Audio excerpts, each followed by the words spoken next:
forbidden and banned, the bane of bureaucrats, exposing mainstream media's weapons of mass distraction. Flying under the radar and dropping truth bombs on tyranny. It's Liberty Now. Kia ora, hello, and welcome to Liberty Now, the podcast for discerning minds and common sense. We'll look beyond the headlines and false narratives of the dying, corrupt legacy media. We seek the truth, and we can think for ourselves. Please be sure to subscribe to this show on your favorite podcast player app. And don't worry about taking notes while you listen. You can get all the links, files, and show notes for this episode at libertynow.com. So my guest today, I'll get right into it, is the Charles Key, former Oklahoma State Representative. As leader of the Oklahoma City Bombing Investigation Committee, he challenged the official narrative and uncovered hidden details through his book, Stolen Government and the Final Report. And he has over 2 decades experience in politics and advocacy and is well known for his relentless pursuit of the truth. So Charles, welcome. Thank you for having me. I'm happy to be here and excited about it. Yeah, thanks. And I was excited to talk to you for a couple of reasons, not the least of which is because I was born near you in Norman, Oklahoma. That's what I heard. Yeah. Yeah.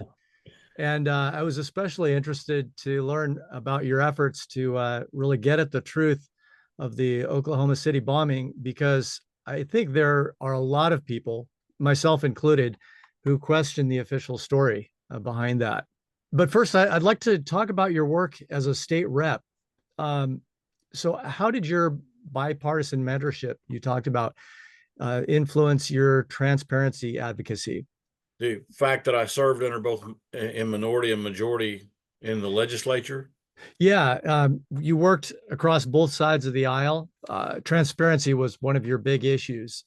And I think that's really lacking in politics today. I wanted to learn more about how you navigated your way through that. Well, one thing is I think, and just frankly speaking, at 70 years old, I've finally learned that I've got a personality that I can work with people like that, in both sides.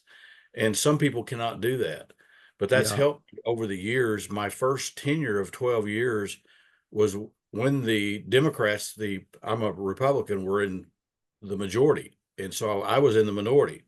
Right. I served later when my party was in the majority. So I was able to experience both of those experiences and a lot of different issues related to that. But again, to answer your question, some of the most important issues to me were issues about transparency and equality and fairness and ensuring that.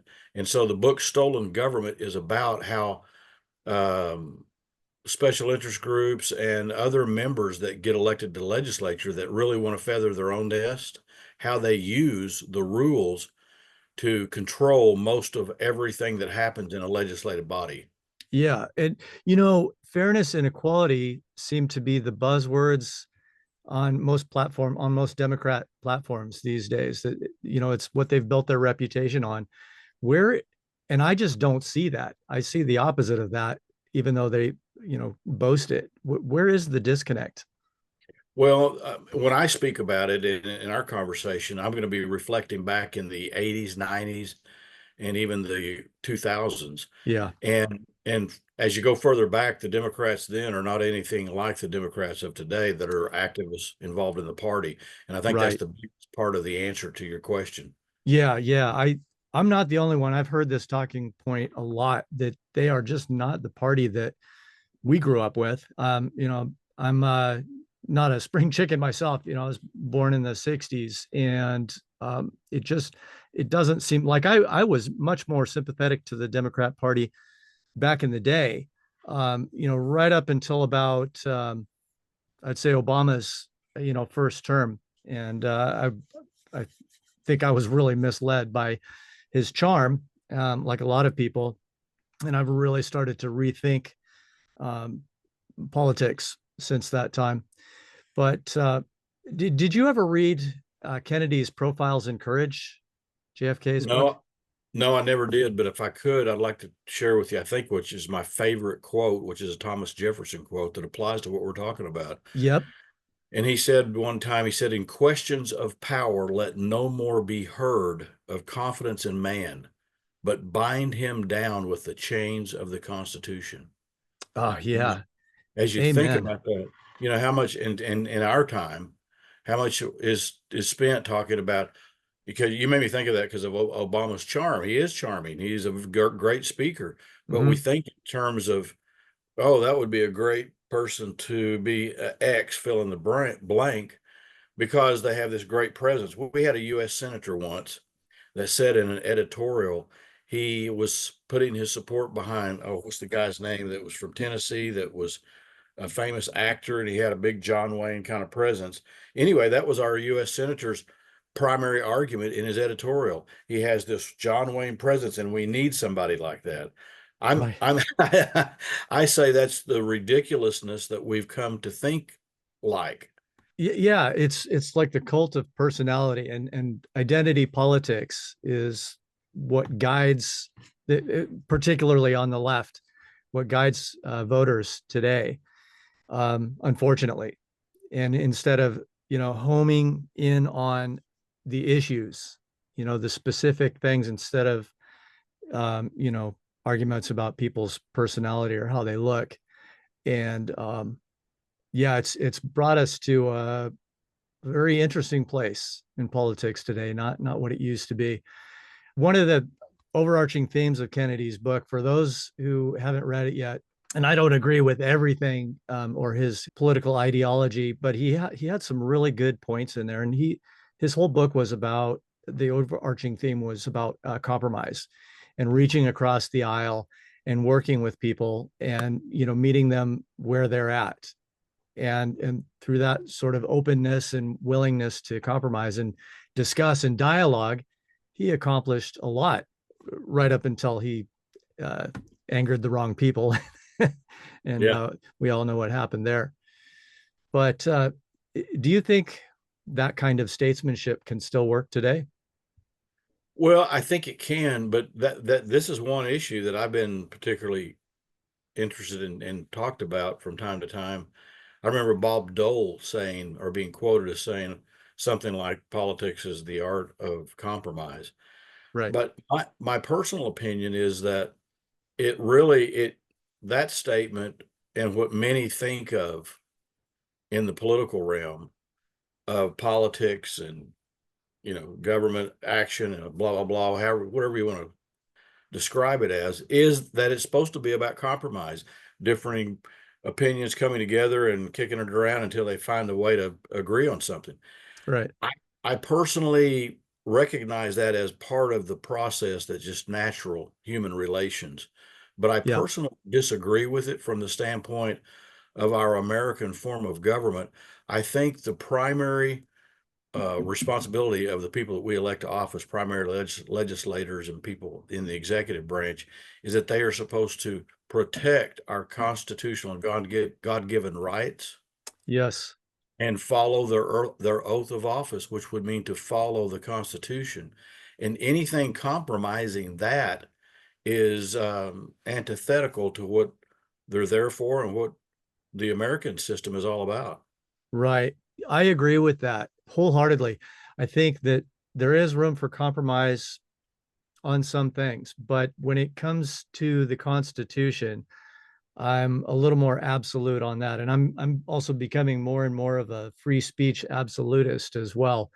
You know, I have the right to say what I want, as long as I'm not, immediately literally endangering someone's life and liberty, like, the example of screaming fire in a crowded theater. Um, there's very little in life that rises to that level of danger, and people just, throw lawsuits out because their feelings were hurt or because they disagree with somebody, and that's just ridiculous. Hmm. And the other point is that I think, people forget that the Constitution is extremely important in that it embodies our God-given inalienable rights, but it doesn't grant them. These are human rights that we are born with, no matter what some piece of paper says. And Exactly. the government is not there to grant us the rights that it sees fit. You know, that our rights don't come from them. They work for us. Yes, and I'm afraid that, and this bothered me for a long time, is that it seems like our corporate knowledge of government and what it is and the essence of it has become those that get to tell everybody else what to do. You know, we have these elections periodically and we elect people or they get appointed. And those are the people that get to tell everybody else the way we're all going to behave and act and whatever policy, whatever we're going to do. Yeah, That's a really troublesome thing because the educational system has failed generally in that respect to properly teach people the role of government. yeah, And this bothers me because I see this all the years that I've been in political office. I get that as a feedback from people, just the way that they act towards somebody like myself. right. Well, I don't think I've become jaded enough the more I dig into these issues and the more I've researched and gotten involved in politics that um, I am starting to think it's more by design than by accident or societal decay. It's not something natural. I think it's certain interested parties, certain elites have formed and shaped the educational system to remove civics and common sense and questioning authority that used to be a part of everyday education. I agree And with you. yeah, so I think we need to be aware of that, but we just need to be aware in the first place. And I get that so many people are caught up with the busyness of life and, with the decaying economy or increasing inflation, it's harder and harder for people to spend their leisure time or any other mental space thinking about these high ideals. They're just trying to make ends meet, and I get that. Mhm. But there comes a point where the issues are so critical that you're going to lose everything, including your ability to make ends meet at the end of the day, if we don't really put the hammer down and hold these elected officials accountable. Not Mhm. to say the least of which a lot of these um, policymakers are not elected, which is something else that needs to be addressed. Yes, I agree 1,000%. And I think, probably having a number of conversations just recently, uh, it seems to have come to because everybody's talking about this really just about what time are we in? Are we at the end? Are we truly in peril, et cetera, et cetera? And so one thing I've said, and I think there's a window, when, and we're in a window right now in which we still have time to correct things and Yeah, fix them, turn back in various ways you could describe that. But if we don't, it could close and be over, and it might be now. It's something I don't think we can put our finger on the exact date and time until we look backwards after, a good period of time. yeah, And you and even that's not an accurate way to look at that, but really that's not the point. The point is we have no time left to wait. absolutely. I agree with you wholeheartedly. And this idea is this comes up over and over again in many of these conversations and on other people I talk to too. We are in a very unique window of time, like kind of the eye of the storm, where we're starting to talk about the West, the Western civilization, as a civilization. When you start talking about a country or a group of nations as a civilization, you're almost looking back on it through the lens of history as though it's something whose time came and went. You're starting to talk about, anthropological and other research. It's like it's almost a foregone conclusion that we've peaked out. We're on the decline right now. It almost and I'm one of those who's just not willing to let go or go without a fight. I do understand that up till now many nations have risen and fallen. Rome being one of those great examples of a great empire that ruled the known world in its time, but was not immune to collapse. And a big part of that, I think, was apathy on the part of the citizens. and honestly getting away from what's right and good and morals and faith. We've seen it over and over again. We only have to look as far back as the Old Testament if you really want to get into it and look at some world history of what happens, the rise and fall of civilization. So yeah, we are in one of those very unique times, aren't we? Yeah, and you mentioned the Old Testament. One scripture that I have become aware of over the years that I think speaks a lot to uh, humans, the way we are throughout history. And it's in First Samuel where the people are crying out to Samuel saying, "Hey, we want a king like the rest of the nations. We don't Yes. want this system like we're under, and they were under at that time. They're saying, we want a king like the other nations." One of the things Samuel said to them, he said, "Look, if you have a king like the other nations, he's going to," and he uses a description back then, describing he's going to put all your sons into war, and then make them work out in the fields. He's going to make your daughters work and do this, that, and the other. He's going to require taxes and blah blah blah. And you meaning and describing to them, you won't have the kind of freedom and liberty that you have right now, Right. and to make your own choices. And the way the scripture talks about it is they said, "No, we don't care. We want a king like the rest of the nations." Well, there's some backstory to that, which just for listeners to know and not belabor the point. But there was some corruption in their government, and that's what the people were upset about. Still, yet I've used that, and I think about it personally in terms of a reflection of us, how we are human beings, whatever time period. We can. You were just making some comments about this just a minute ago. We don't want to throw out the baby with the bathwater Right. when we have problems like we're facing today or anytime. We need to really have the benefit of a 360 view, meaning have a good knowledge of history, what Yes. other people have done, what other failures have happened. But we've got a lot of people today, in my opinion, I'll be quiet for a minute, is that they are really trying to cause problems. They're trying to change what's been in place and bring in what they want, something new, which is something that you have to do. You have to destroy the current paradigm or the current system to bring in a really brand new one. And Right. that's what they're trying to do right now. Right. And that presupposes that the existing system or way of government is somehow inherently bad, which I would disagree with. But I mean, that almost codifies the difference between the left and the right. I think the progressives who want to just destroy and tear down the old system, and for those who really look into these issues, that will lead you to thinkers like Cloward and Piven, who put forward that very idea that they need to tear down the old system, and they had an actual plan for it. Mm-hmm. And then I look at the policy decisions that are being made today, and it's hard to think that that plan is not being implemented literally.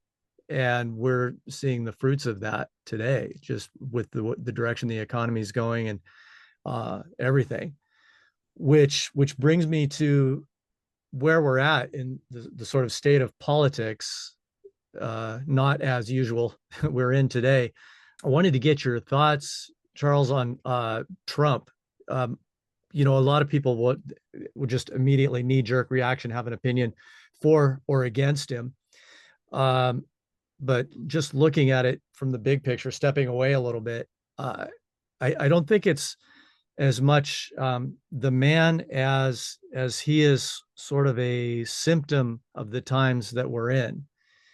If we had a little more, if we were following the Constitution, if we didn't have as much corruption as we do, if the people weren't so frustrated, not just in America, around the world, by the blatant corruption and law breaking of those that are supposed to be, creating the laws and following them Mm-hmm. for us. Trump is like the only one who would say what needs to be said, that everyone's thinking that nobody else has the guts to say. He's just like a blasting megaphone, and that's the only thing that cuts through all the noise and clutter, I think, is someone like that. if it weren't for all these conditions, I think someone like um, Rand Paul would have had a serious chance at governing. True statesmen, I mean, very ethical and, have their own country's best interests at heart.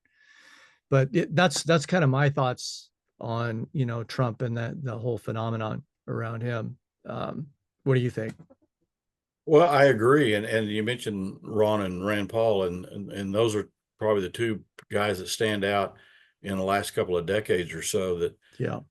and there's some others out there too, of course, but that have really stood up, not just put their feet in the ground and voted right, but they've informed and educated the general electorate as they've gone along and continue to go along. They continue to do that about these things that we're talking about, that our rights come from God. We wrote those down in the Declaration of Independence.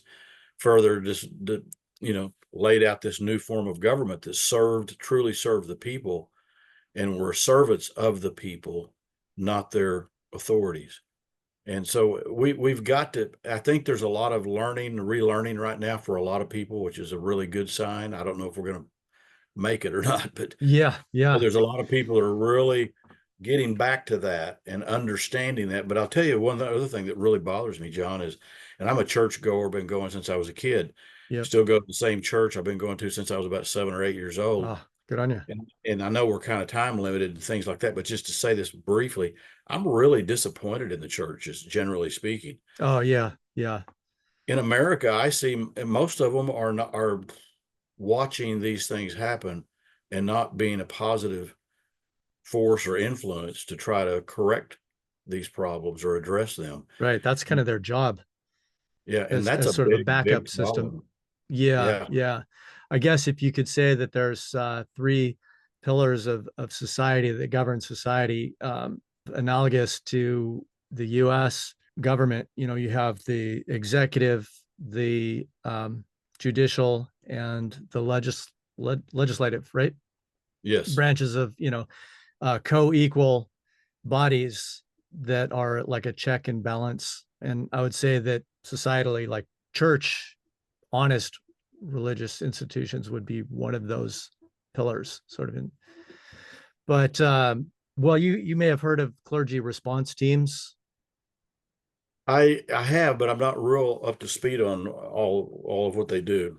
Yeah, I haven't dug as deeply into those as I haven't had the time among all the other things yet, but they're basically they're like a government liaison to make sure that the local preachers are keeping the flock in check, legally and lawfully according to their strictures, which Hmm. may not be really what the church would normally do. Yeah, it's just another level of infiltration into every institution. The elites within government and non-governmental bodies have infiltrated, so many of our institutions, and the churches are not immune to that, or haven't been. Yeah, I can see that's where a lot of the corruption has crept in and sort of polluted the real message. In the time we have left, I'd like to hear a little bit about your insight into the official story of the Oklahoma City bombings and bombing singular. And do you see any common themes with the attack on the Twin Towers and Building 7 in 2001? Not that they're necessarily related by any means, but do you see any common themes between those two events? Well, generally, the way it all played out for each event, Oklahoma City compared to 9/11, it's kind of, and you could say with other cases like JFK, there's kind of a template that takes place, and other ones that have happened in recent times. And boy, does this sound like it's conspiracy theories, but we've all Yeah. heard that for a long time. Yeah. And for viewers that may not know this, conspiracy theorists, the terminology was actually started in its current form as we talk about it today. Oh, I'm not a conspiracy theorist, but Right. by the CIA Yes. to make it easy for them to discredit people by claiming, oh, that's just a conspiracy theory, and that Right. So this idea about conspiracy isn't a societal thing that people have corporately, been able to determine that some people have this problem or whatever, and they come up with conspiracy theories. But there are a lot of those, and yes, there is similarities to the 9/11 case and the Oklahoma City bombing case. And there's two ways I would say we could look at that as we talk about it. There's what the government does as it begins and then proceeds with an investigation on a case like these. And then as you Right. look at all the facts, then you kind of need to, kind of organize those and further compare them to what other information is. Yeah.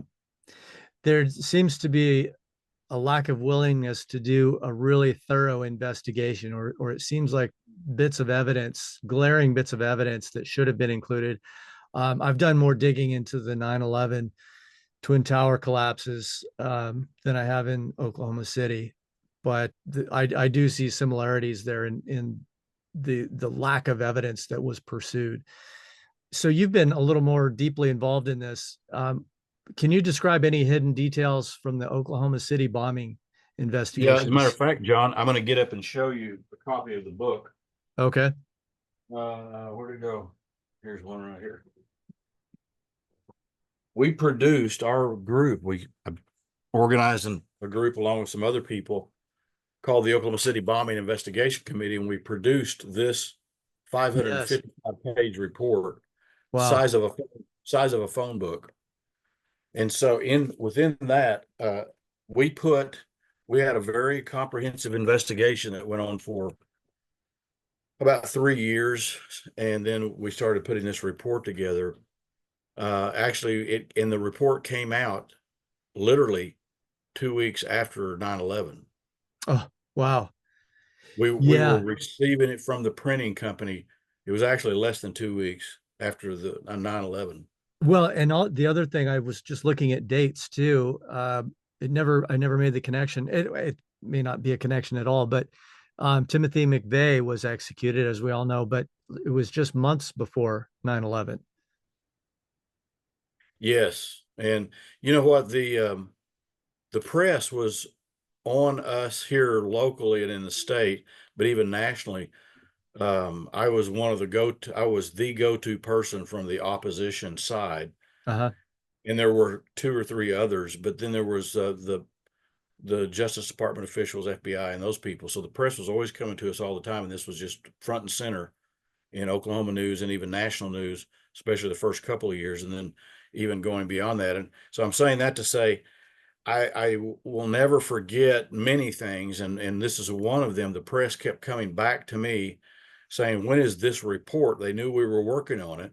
When is this report going to be due? And then I'll never forget when 9/11 happened, and many of those press came to me in my office to get a comment, and they were very uptight. They were very anxious. Everybody was, and that's Yeah. from that, and they were asking me questions in a different tone then. It was a different tone. It was Uh-huh. one of like being convinced now of things are kind of going awry. And it's something along that lines, but I'll never forget that. And the bottom line, again, because of timing, maybe it'll help us jump into some of these details. People have always asked me, I've done a ton in those early first years of interviews on the bombing, and we talk about like over 600 radio interviews and lots of speaking. Wow. People always wanted to know, well, what happened or who did it? And back in those days, my answer was almost always the same. You really don't know. We don't know that right now. That's the nature of a cover up. Right.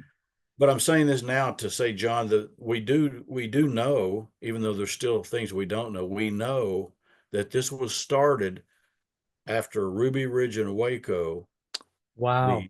The Justice Department and DOJ, I mean the DOJ and ATF started putting together a fake sting operation to make them look good.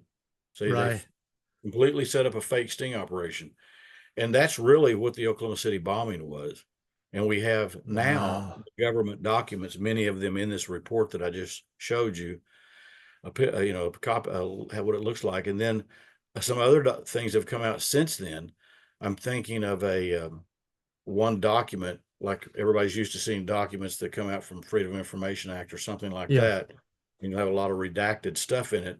Well, this one is saying very plainly, others also do, but this one says particularly very plainly, you know, Special Agent so and so, blah blah blah, had this conversation, interviewed these people, and they were talking, and then they then talked about that this was a fake sting operation that was put together before, I mean, after Waco. So Wow. we know this, and not just because of that one document, but because of many governments' own documents and what they've said. Right. So they were putting together a fake sting operation, and it literally and figuratively blew up on everybody's faces. Now, Right. why that happened, we don't know yet. So I guess to if we wanted to be as gracious as possible and give them plausible deniability, they could say, well, they legitimately were practicing their craft and trying to keep control of it, and it got out of control, I guess, in the person of Timothy McVeigh, who actually carried it out. Those who are more skeptical might say that was probably their intention all along, to justify an increased budget or whatever. I mean, we've seen examples of that too, with the EPA, releasing copper tailings into the Colorado River. That came out after that disaster. So, it wouldn't be the first time Hmm. that Well, no, it doesn't that prove case, anything, but you know what? Here's what's really interesting is mention this real quick. When I came out publicly, and that's a whole story, and got involved, it was very public. Then I started getting input from people all over the place about other similar cases, and that was one of them. And there was a man named uh, Wes McKinley who was on that federal grand jury that was trying to hold that corporation accountable. And the federal prosecutors and whoever was behind the scenes were stopping them from doing their duty and job. And right. it was a real learning experience for me. I had heard from a lot of people like that were trying to tell us, hey, get ready for what you're getting ready to go through, what you're getting ready to experience. And so I got to learn a lot about that. Wow. Yeah. For those who are willing just to scratch a little bit below the surface and look behind the pablum that they're, force fed on CNN and the mainstream media, you will really start to see how the world runs and what's actually going on. And there's so many examples. And I think a lot of people on the left would be considerably less skeptical and antagonistic about the people who are trying to right these wrongs if they would Mm, just be intellectually honest and just look a little bit beyond the mainstream media or the social media posts of their friends, and without actually looking at any evidence. That's all I try to get people to do, is just question the official narrative, ask questions, and do a little bit of reading. you know exactly. It yeah. doesn't take much. And No. like I think you said earlier in the program, we get down the road, things start unraveling and go crazy and get whatever like they are today. Yeah.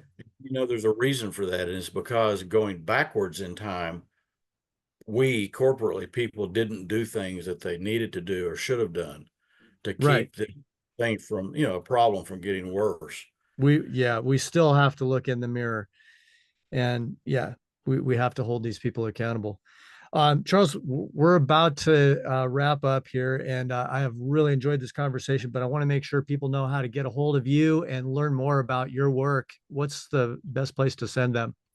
I have a website. It's simply my name, charleskey.com, singular. Not I've I've been accused of having a multiple personality, John, but I don't. It's just singular key, one key. Okay, charleskey.com. Perfect.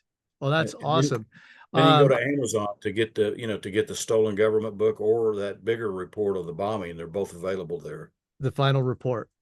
Yes. I will put links to those on the website for people to go check out for themselves. I highly encourage my audience to do so. And thank you so much for being a part of this conversation, folks. And until next time, please be good, do the right thing, and keep asking questions. See you later.